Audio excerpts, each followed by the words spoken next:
Je ne sais pas à quel point de détresse vous en êtes dans ce pays sur la presse, mais enfin en France, la crédibilité des journalistes et celle des politiques est probablement en dessous de 10%.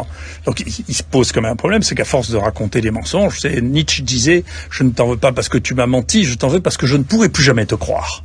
C'est ça que vous me dites. Non, mais il y a des journalistes qui font quand même bien leur travail, là, qui font des reportages, qui sont prouvés, qui sont basés sur des faits.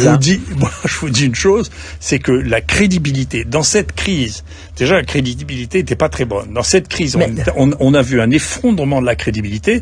Donc, je sais bien que votre approche du monde et la mienne n'ont rien à voir. C'est pas les mêmes. Nous ne sommes pas les mêmes humains.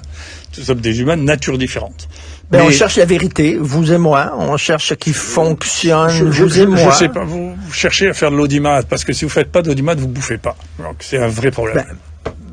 C'est pas la vérité. Donc tous les journalistes sont des menteurs et tout ce qu'on veut, c'est d'être écouté et de faire de l'audimat. Il n'y a aucun journaliste qui est sérieux. Bien sûr que non. Il y a quelques journalistes qui sont sérieux. Ça, c'est du complotisme. Là. Ça, c'est vraiment, j'entends Trump parler. Non, c'est pas la question. La question, c'est moi encore une fois, je parle d'expérience. Il y a beaucoup de choses que je ne savais pas.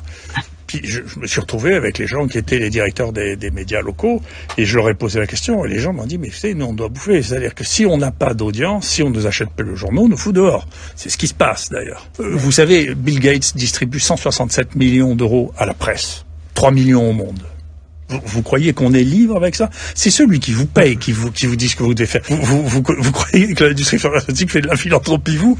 Alors vous êtes encore plus naïf que ce que je peux imaginer. Mais monsieur Raoult, moi je vous paye pas. Le regard que vous avez sur votre photo, sur la page couverture de votre livre, c'est un regard très particulier, un regard de défiance.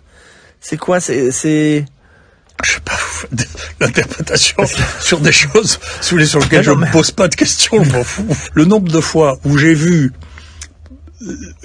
qu'on se faisait rouler dans la farine en nous racontant des histoires pour vendre des médicaments, c'est considérable. Est-ce que vous aviez des raisons pécuniaires de pousser l'hydroxychloroquine? Ça rapporte rien à personne.